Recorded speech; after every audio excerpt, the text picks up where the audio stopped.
Bonjour, bienvenue sur la page Se soigner par les plantes. Je suis Olivier Tissot, pharmacien. Je propose de vous faire découvrir dans les prochains jours des plantes que vous allez retrouver, j'espère, rapidement dans les prés, dans les sous-bois, dans les bois. Ce sont des plantes qui ont des propriétés souvent culinaires, mais aussi des propriétés phytothérapiques. Ce que je compte faire, c'est de vous montrer ces plantes, de vous montrer leurs critères d'identification et puis de vous montrer et de vous expliquer à quoi elles peuvent servir. On y va.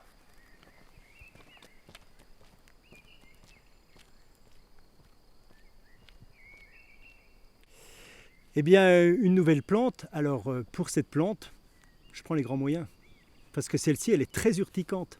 C'est l'ortie, Urtica urens. Alors cette ortie, c'est généralement une plante qui va être invasive, qui va être chassée par le jardinier, parce qu'elle n'a rien à faire dans les jardins, etc. Mais c'est une plante qui est douée de propriétés culinaires et phytothérapiques qui ne sont pas négligeables. Alors cette ortie déjà, on peut en faire de la soupe. Oui, on cueille cette ortie, on va la cueillir comme ça en pleine végétation, on la nettoie, on la cuit et on peut faire une soupe avec. Certains jardiniers qui sont bien avertis, comment ils vont faire? Ils vont faire du purin d'ortie, c'est-à-dire qu'ils vont pouvoir faire macérer cette ortie dans de l'eau, de manière à la laisser quelque part un petit peu pourrir, et ils vont utiliser cette solution pour traiter leur potager. Et d'un point de vue médicinal, l'ortie a des propriétés médicinales qui sont indéniables.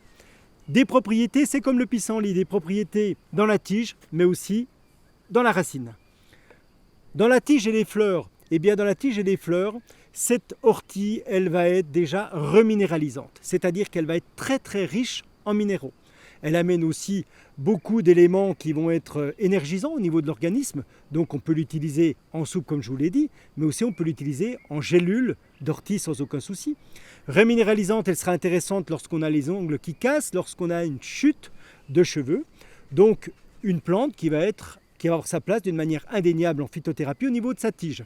Et au niveau de sa racine, sa racine, on utilise des racines d'ortie contre l'hypertrophie de la prostate.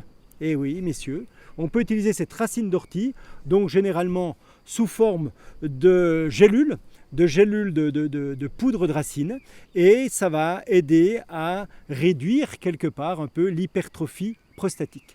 Donc vous voyez que cette ortie qui est généralement chassée, qui est urticante, avec des petits cristaux, des petites piques qui sont riches en propriétés urticantes lorsqu'ils se cassent, qui vont agresser la peau, on la chasse.